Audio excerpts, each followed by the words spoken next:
Hello students, welcome back to knowledge garden. કેમ છો બધા? મજામાં ને? અને કેવા ગયા તમારા પેપર? Super, very good. આજનો આપણો વિડીયો જે છે વેકેશન બેન્ચનો છે અને એ વિડીયો છે ધોરણ 8 થી 10. Yes, 8 to 10. અહીંયા તો મેં ધોરણ 8 થી 10 લખ્યું છે, પણ 7મા ધોરણના વિદ્યાર્થીઓને પણ આ ઘણો જ ઉપયોગી થશે, કારણ કે વેકેશન બેન્ચની અંદર આપણે શીખશું પાયેથી પાયાનું ગણિત. હવે પ્રશ્ન એ થાય, બેના પાયેથી પાયાના ગણિતમાં શું શીખવાનું હશે, શા માટે શીખવાનું હશે, કોને શીખવાનું હશે, એનાથી શું ફાયદો થશે? અરે બાબા, બસ બસ બસ આવડા બધા ક્વેશ્ચન. તો જોઈએ આજના વિડીયોમાં કે પાયેથી પાયાના ગણિતમાં તમને શું શીખવાડવામાં આવશે, તેનો તમને શું ફાયદો થશે. જો વિદ્યાર્થી મિત્રો, ઘણા બધા સ્ટુડન્ટ એવા છે કે જેનો ગણિતનો પાયો એકદમ નબળો છે, એટલે એને ગણિત છે ને ભૂત જેવો લાગતો હોય, અને ગણિતના ટીચર હોય ને એ એને ડાકણ જેવા લાગે. હું તો ડાકણ જેવી નથી લાગતી ને તમને? ઠીક છે, ચાલો તો જોઈએ આપણે પાયેથી પાયાનું ગણિત. આજે ગણિતનો ભૂત છે. જ્યારે ગણિતના ટીચર ક્લાસમાં એન્ટ્રી કરે ને એટલે વિદ્યાર્થીને બહુ જ ડર લાગે કે આ ગણિતની ડાકણ આવી ગઈ, હમણાં દાખલા ગણાવશે, નહીં આવડે તો માર્ક્સ ખાશે, આપણને લોસશે. તો આવી બધી બીકથી ભાઈ દૂર થઈ જાઓ, કારણ કે આપણે પાયેથી પાયાનું ગણિત શીખવાના છીએ. તમારું ગણિત નબળું છે એનું મુખ્ય કારણ શું છે કે તમારો પાયો નબળો છે, અને આ પાયો જો તમે મજબૂત કરશો તો તમારો ગણિત પણ જોરદાર થઈ જશે. કારણ કે કોઈ પણ વિદ્યાર્થી છે એ નબળો નથી, કોઈ પણ વિદ્યાર્થી ઠોઠ નથી. કચાશ ક્યાં છે? તેનો પાયો નબળો છે, તેની મહેનતમાં થોડીક કચાશ છે. જો તમારો પાયો મજબૂત થાય અને તમે પણ મહેનત કરો ને તો તમે પણ ટોપર છો. Yes, you are also topper.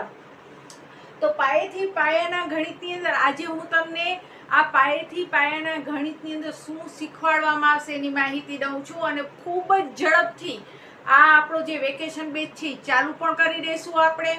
તો પાયેથી પાયાના ગણિતની અંદર સૌથી પહેલા તમને શું આવડવું જોઈએ ગણિત માટે? જો તમારું ગણિત સાવ જ નબળું છે તો તમને એટલીસ્ટ 1 થી 30 એકા સુધીના પાડા આવડવા જોઈએ. એટલે કે જ્યારે આપણો પાયેથી પાયાનું ગણિત શરૂ થાય, એનો ભાગ 1 શરૂ થાય એનાથી પહેલા જ તમે 1 થી 30 એકા સુધીના પાડા પાકા કરી લેજો. મને ખબર છે કે ધોરણ 8માં જ્યારે વિદ્યાર્થી આવતા હોય છે ને ત્યારે પાડા તો આવતા જ હોય છે, આવડતા જ હોય છે, પણ ઘણા બધા વિદ્યાર્થીઓ આજે પણ એવા છે કે જેને પાડા નથી આવડતા. તો અત્યારે વેકેશન છે એનો પૂરો લાભ લ્યો અને 1 થી 30 એકા સુધીના પાડા તમે તૈયાર કરો. ત્યાર પછી ગણિતનો બીજો પાયો છે સરવાળા, બાદબાકી, ગુણાકાર, ભાગાકાર. તો એ તમને કડોકડ આવડવા જોઈએ. તો જો તમારા આ બંને પાયા કાચા છે તો આજે જ મને કોમેન્ટ્સમાં જણાવી દો, જેથી કરી અને તમારે સારું અલગથી આ બેના વિડીયો બનાવીશ, અને આ તમારો પાયો મજબૂત હોવો જ જોઈએ. ત્યાર પછી આવશે નિશાનીને લગતા નિયમો. અહીંયાથી જ આપણો પાયેથી પાયાનું ગણિત શરૂ થશે. આ ત્રીજા પાયેથી મોસ્ટ ઓફ બધાને પેલા બીજા પાયા તો આવડતા જ હોય એટલે ઇગ્નોર કરતા હોય જોવાનું, પણ મને ખ્યાલ છે ઘણા બધા વિદ્યાર્થીઓને નથી આવડતા, અથવા ઘણા બધા વિદ્યાર્થીઓ એવા છે કે બેન આ તો અમે ઘરે કરી લઈશું. પાડા, સરવાળા, બાદબાકી, ગુણાકાર, ભાગાકાર અને ઘરે ન થતા હોય તો કોમેન્ટ્સમાં મને જણાવો, તો હું તમને 100% એ પણ શીખવાડીશ.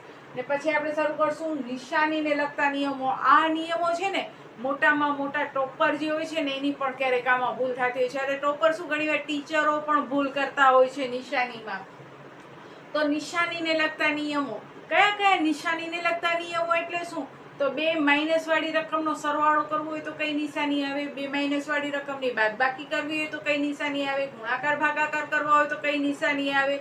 માઇનસ પ્લસ હોય તો કઈ નિશાની આવે? ઘણા વિદ્યાર્થી કહેશે બેન તો આવડે છે માઇનસ પ્લસ માઇનસ, આ તો ગુણાકારનો રૂલ્સ થયો.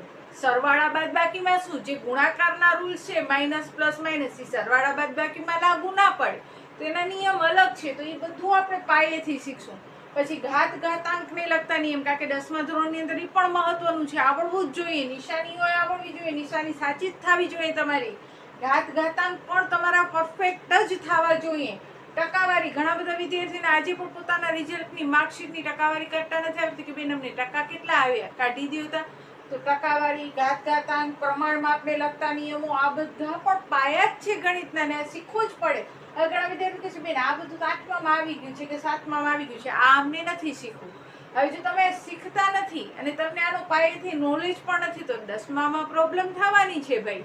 એટલે પાયેથી જ આ સમજવાનું છે ને પછી મેઇન જે ટોપિક છે જ્યાંથી બધા વિદ્યાર્થીઓ અટકે છે આ 4 પાયા અને પાયા પછી એના ઉપર ચણતર થશે સમીકરણ અને અવયવનું. જો તમને સમીકરણ ને અવયવ ના આવડે ને તો 10મા ધોરણનું ગણિત જ ભૂલી જાઓ, 0 જ માર્ક્સ આવે. સમીકરણ ને અવયવ તો આવડવા જ જોઈએ તમને. તો આ બધો જ પાયાનો જે નોલેજ છે એ તમને પાયેથી પાયાનું ગણિત વેકેશન બેચની અંદર શીખવાડવામાં આવશે. એટલે જો તમે 7મા ધોરણના વિદ્યાર્થીઓ હો, 8માના હો, 9માના હો કે હવે 10મામાં આવ્યાના છો તો આ બધા જ પાયાના નિયમો અત્યારથી જ શીખી લ્યો, જેથી કરી અને 10મા ધોરણનું તમારું ગણિત મજબૂત થાય, 8મા અને 9માનું ગણિત તમારું મજબૂત થાય. અને ગણિત જો તમને પાયેથી આવડશે ને તો ક્યારેય તમને ગણિત ભૂત લાગશે નહીં. અને ગણિતની ટીચર એટલે કે હું ડાકણ નહીં લાગું, બરોબર ને? તો કોમેન્ટ્સમાં જણાવજો કે હવે ગણિતના ટીચર તમને ડાકણ લાગવાના છે કે નથી લાગવાના. અને જોઈએ આજે આ પાયાથી પાયાનું ગણિત એનો મેં પરિચય આપ્યો કે એમાં આપણે શું શીખવાના છીએ એ બધું, બરોબર. અને સાથે સાથે ધોરણ 10નું ગણિત તો ચાલુ જ છે.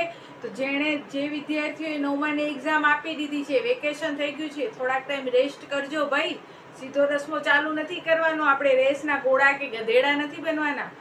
રેસ્ટ કરવું, એન્જોય કરવું વેકેશન એ આપણો જન્મસિદ્ધ અધિકાર છે.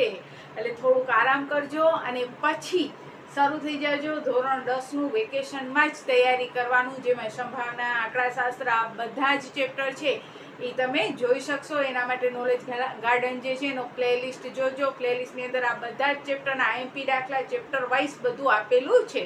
તો બસ આજના વિડીયોમાં આપણે જોયો પાયેથી પાયાના ગણિતનું પરિચય કે એની અંદર શું શું આવવાનું છે. તો તમારા બધા જ ફ્રેન્ડ્સને આ જાણકારી આપી દેજો કે ભાઈ આપણે બધાએ પાયેથી પાયાના ગણિતમાં જોડાવાનું છે અને ગણિતનો પાયો મજબૂત કરી નાખવાનું છે, જેથી કરી અને આપણે વધુ ને વધુ સારા સ્કોર ગણિતમાં પણ લઈ શકીએ. તો બસ આજના વિડીયોમાં આટલું જ. ત્યાં સુધી બધાને જય હિન્દ, જય ભારત. સૌ ભણે, સૌ આગળ વધે. બાય.